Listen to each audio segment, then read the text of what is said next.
Hi guys, welcome back again to my YouTube channel. So, for today's videos guys, nag-order ako ng sa Chowking. Ang in-order ko ay yung Chinese style chicken loriat na marami na siya guys, parang combos na siya guys. Combo na siya, meron na siyang chicken, one piece chicken, fried rice, meron na siyang pansit na parang canton ganon, tapos meron na siyang chicharon, tapos meron na siyang siomai. Tapos yan, yun yung in-order ko. So 210 with drinks, and without drinks is 190. So yes, nagantay ako dyan para mag-order ng Chinese chicken loriat. So hindi naman masyadong maraming tao, medyo pa konti-konti guys. So yes, nag-order na nga ako dyan guys. So ayoko kasi ng may drinks. So without drinks ang in-order ko for take out. Medyo hindi ganun ka spacious yung space nila dito sa Chowking ng 168. So hindi siya masyadong malawak, no? Pero parehas lang naman din. So dito rin kami nag-order para iwas pila siya guys. So yes.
Guys, so nag-order kami ng Chowking. So antay namin to guys na mag-vibrate. Kindly claim your order when I light up and buzz. So maraming kumakain din sa Chowking guys. So we're patiently waiting for our order. So ang in-order namin ay Chinese style fried chicken. Yung loriat siya guys. Meron na siyang meron siyang chicken, may fried rice, merong konting pansit canton, merong isang siomai, then may butchi, tsaka meron na siyang chicharon. So pag with drinks 210, pag without drinks 190 lang siya guys.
So, kiniklaim na yung order, guys. There.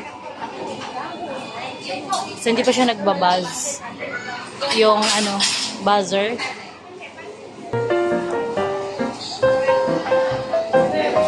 Wala pa? Para magkilala ko ng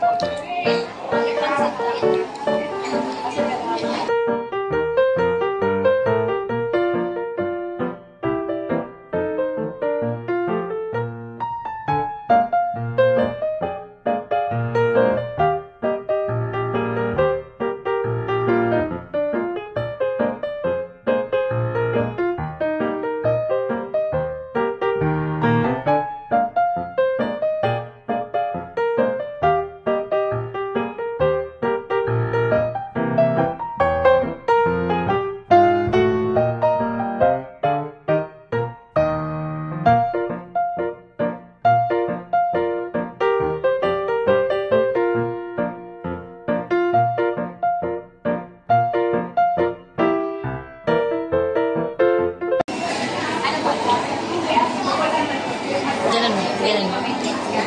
So, nandiyan na yung order, guys. So, ito yung order namin. Chinese chicken loriat. Ayun, no? Chinese style fried chicken. Ano yan, be? Chinese fried chicken. Ganun mo, be? Loriat. Chicken Loriat yan. Thank you for watching. Sabi mo. Bye. Thank you for watching, guys. See you in my next vlog. Bye, guys. Take care, everybody. Forget what they doing, keep on doing.